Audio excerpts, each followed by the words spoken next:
Quirks, sure. They sent out color-coded newsletters with friendly reminders about lawn height and mailbox paint. But I never imagined they'd care about a fence I'd built simply to keep deer out of my vegetable garden. The fence itself was tasteful, cedar panels with decorative lattice at the top, standing exactly 6 feet high. I even measured twice to stay within the local city's height limit. But, as I'd later learned, the HOA's bylaws had their own private interpretation of acceptable. Tucked deep inside Bylaw 4.3, Exterior Modifications, it said, "No fence shall exceed 5 feet in height unless expressly approved by the board in writing." I hadn't seen that clause when I checked the CCRs, covenants, conditions, and restrictions, before building. The HOA's approval packet was missing from the welcome binder the realtor gave me. My mistake, or maybe that was the first trick they pulled. At first, I thought it was an honest misunderstanding.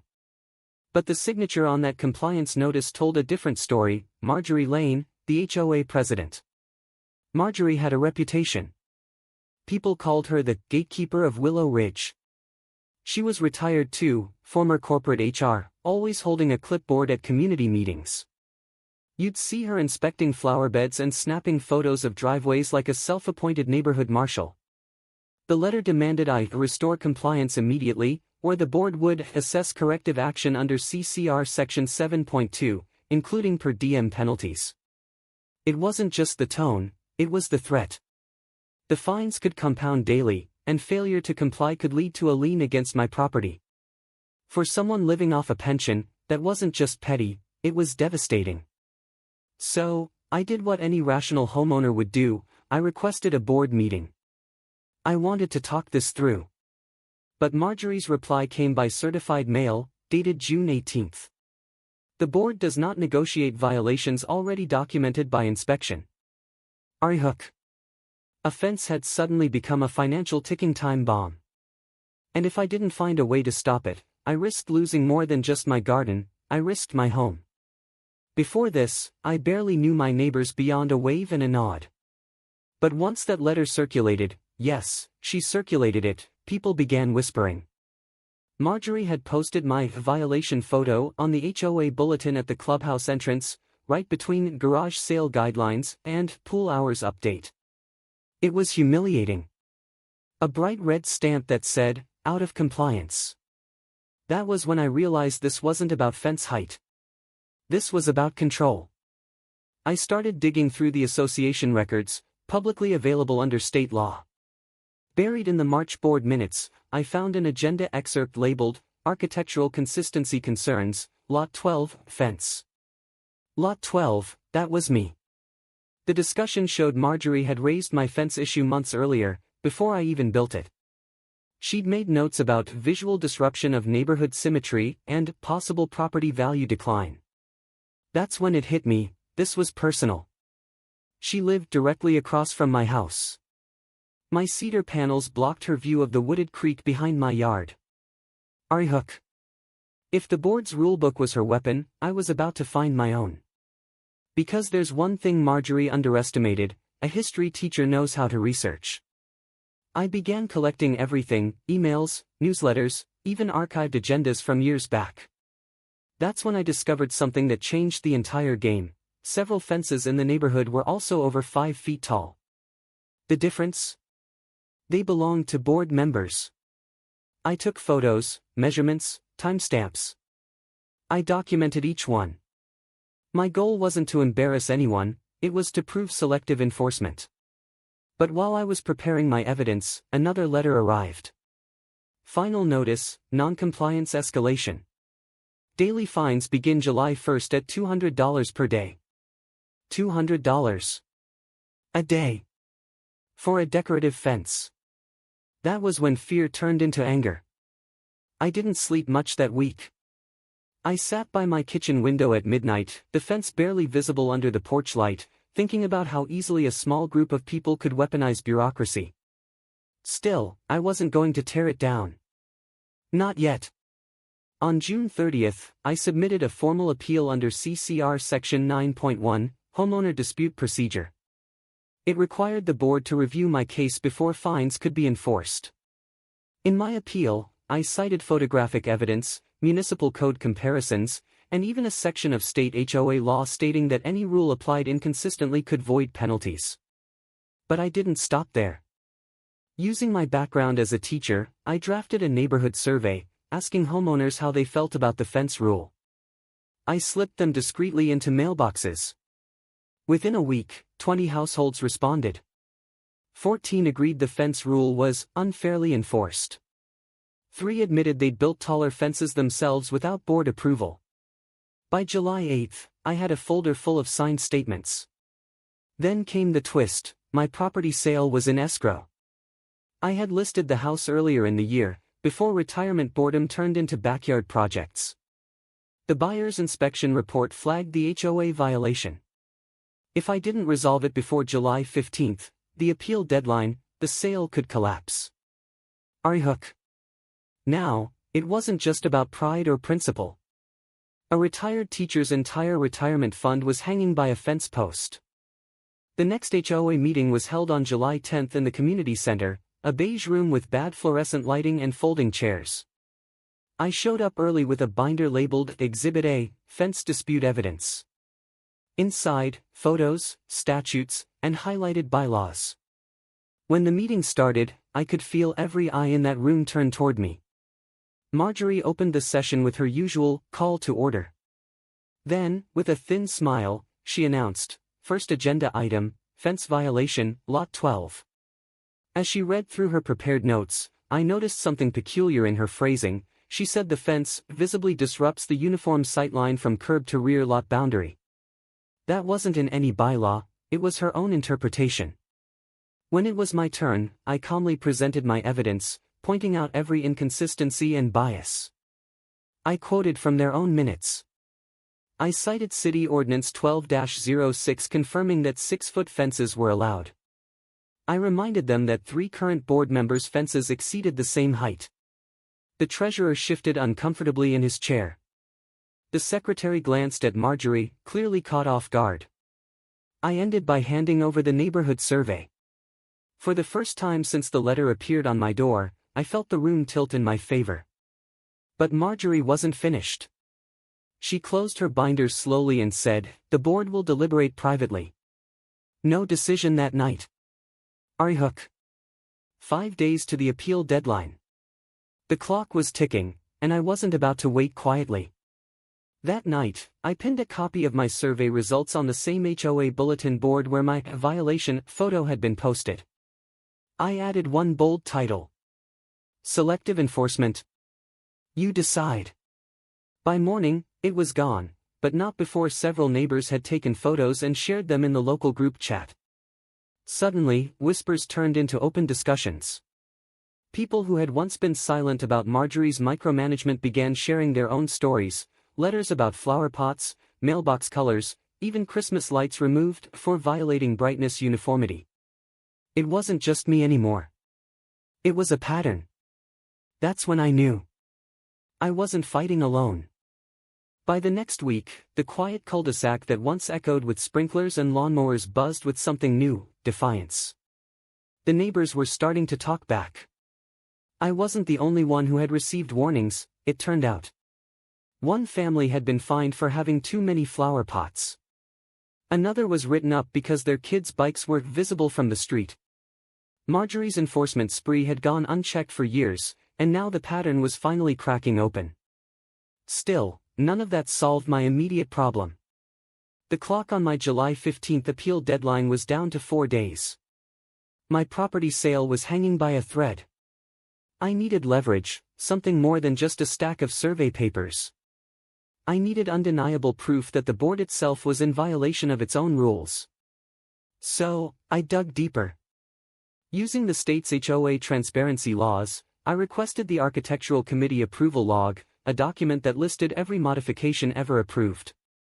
It took 2 days for the property manager to email it to me, but when it arrived, my jaw dropped. According to that log, 2 board members, Lot 8 and Lot 14, had temporary approval for 6-foot fences pending review. The dates? 2018 and 2019. But there was no record of final sign-off. Their temporary approvals had quietly become permanent, while mine was condemned. I printed the log and highlighted the lines in yellow. That was evidence prop number 2. Hook. I realized if the board was breaking its own rules, I didn't just have a defense, I had the ammunition to dismantle their credibility altogether.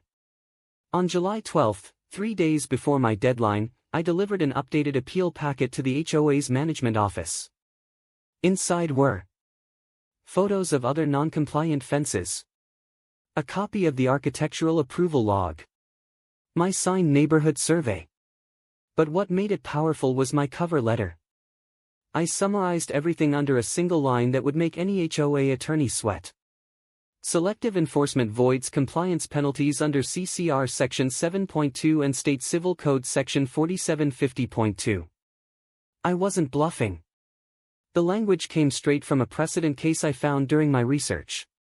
That same evening, the HOA sent out a mass email to all homeowners, subject line, Community Standards Reminder. The body of the message repeated the rule about 5-foot fences, word for word, ending with a polite, "Thank you for your continued compliance." It didn't mention me directly, but everyone knew. The subtext was clear, they were doubling down. And yet, something else was happening beneath the surface. Neighbors were starting to copy my appeal format. 4 new appeals landed in the HOA inbox that same week, each one challenging a different petty violation. Marjorie's iron grip was beginning to slip. Hook. But power doesn't fade quietly. When people like her feel control slipping, they retaliate. And the board's retaliation would come fast, and calculated.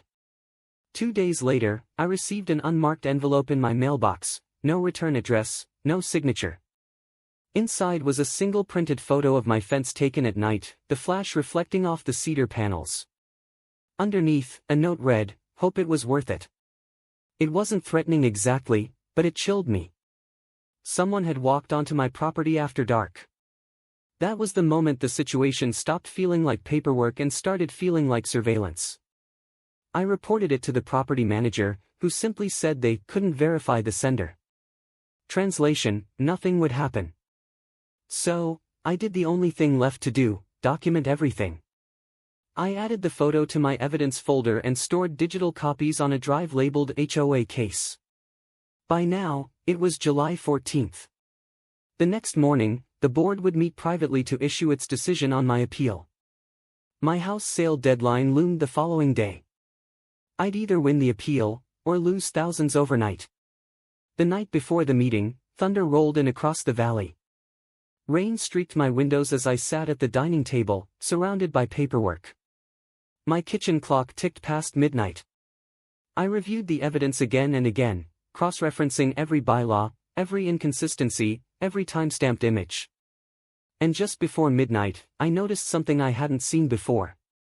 The HOA's compliance notice, the original one taped to my door, was dated June 11th. But the inspection date listed at the top read June 12th. They'd cited me before they officially inspected my property. It was a clerical mistake, but a fatal one. I printed both pages side by side, circled the mismatch, and labeled it evidence prop number 3. Recap at 24:00. By that point, I had uncovered 3 key flaws: inconsistent enforcement, missing approval records, and a procedural violation in their own notice. The board had painted itself into a corner, and I had the brush. The next day would decide everything.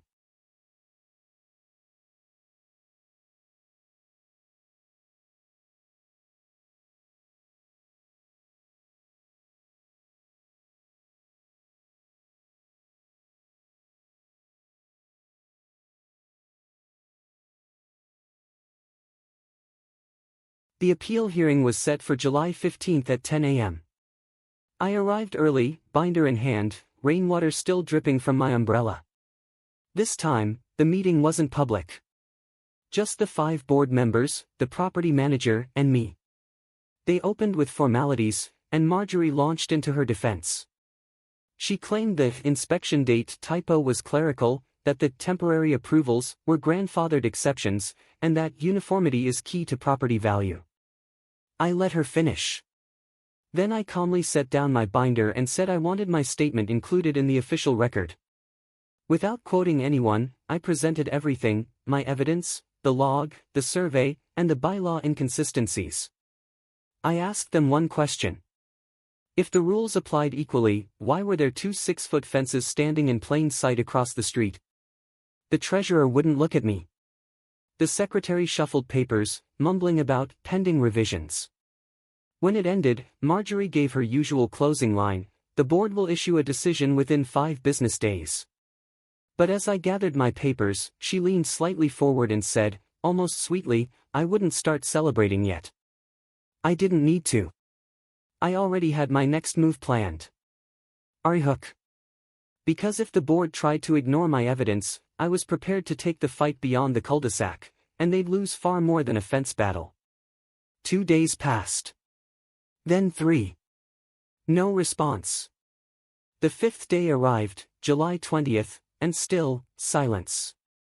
Under state HOA law, if a board fails to issue a written decision within the required timeframe, the appeal is considered resolved in favor of the homeowner. It was the loophole I'd counted on. At 5:02 p.m., I emailed the property manager a single line. "Since no written decision has been received by the statutory deadline, the fence matter is closed under Section 10.4. No reply that night. But the next morning, when I stepped outside, a new letter was taped to my door, same red ink. Only this time, it said, "Pending legal action." They had escalated. Hook. The board had crossed from petty power play into full retaliation. And if they wanted a fight, they were about to get one. That was the moment I stopped reacting and started strategizing. They'd ignored their own rules, falsified inspection dates, and now they were threatening legal action after their deadline had expired. I contacted a community mediation center, a free resource for HOA disputes. They advised I submit a formal complaint with attached evidence, which I did. But I also took it a step further. Using the HOA's own transparency rule, I filed a public records inspection request for all legal expenditures in the past year. Within that, I found an entry for legal consultation, Lot 12 dispute. The amount billed, $1,200. They had already spent association funds, our neighbors' dues, on my case. That meant everyone in the neighborhood was paying for Marjorie's personal vendetta. That's when I knew exactly how to turn the tide. Hook. If she wanted to drain me financially, I'd make sure her entire board had to answer for every penny they'd spent. When I discovered the HOA had billed the neighborhood for my case, the story stopped being about a fence, it became a community reckoning. For months, homeowners had shrugged off Marjorie's micromanagement as annoying but harmless. But once people realized their dues were being used to finance her personal grudge, the whispers turned into outrage. I printed the expenditure report and highlighted that line item, legal consultation, Lot 12. Then, I posted a single-page summary on every mailbox cluster in the neighborhood. By noon, I could see people gathering in driveways, papers in hand, voices raised. Someone even taped a copy to the clubhouse door beside the HOA's latest Yard of the Month announcement. That evening, an emergency meeting was called. The board tried to frame it as a routine budget review, but everyone knew what it was really about. The room was standing room only. I sat in the back, binder on my lap, silent. Marjorie opened the session, her voice steady but her hands trembling slightly. She tried to explain the legal expenses as a necessary step to protect community standards.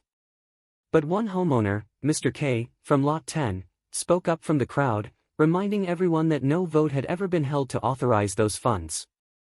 Another neighbor demanded to know why his own 6-foot fence had never been questioned.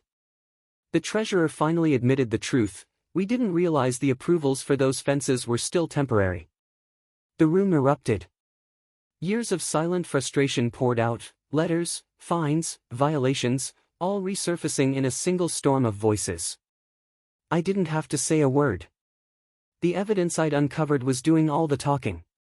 Hook. And as the chaos built, I realized my revenge didn't have to be loud, it just had to be public. The board had written its own downfall, one meeting minute at a time. The next week, the HOA management company stepped in. They conducted an independent audit of the board's recent actions. 3 findings stood out.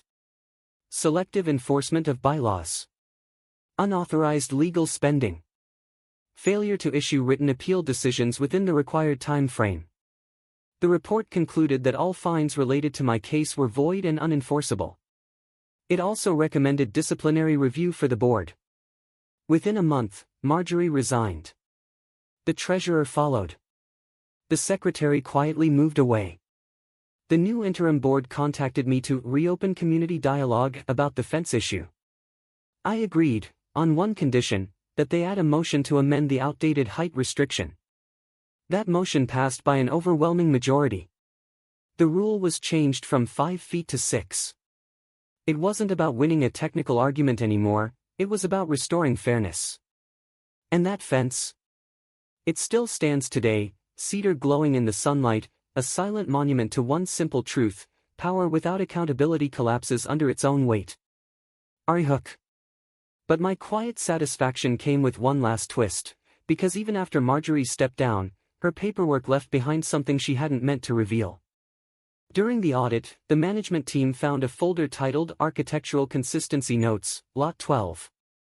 Inside were personal photos of my yard taken from across the street, timestamped weeks before any violation notice was issued.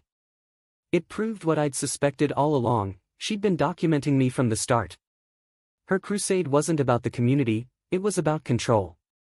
The discovery confirmed my case file's strength, and the HOA quietly settled the matter by refunding every fine and legal expense tied to my dispute. They even issued a public statement thanking homeowners for helping restore transparency. The irony didn't escape me. Still, I wasn't vindictive.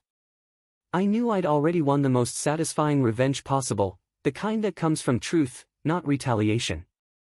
And though I never rebuilt trust in that HOA, I rebuilt something better: community unity. The neighbors who once avoided eye contact at the mailbox now greeted each other with shared understanding. Sometimes, you don't need to burn bridges to end a feud. You just have to shine a light bright enough for everyone to see what was hiding in the shadows. Months later, I finally sold my home. The new buyers loved the fence, the very one that almost cost me everything.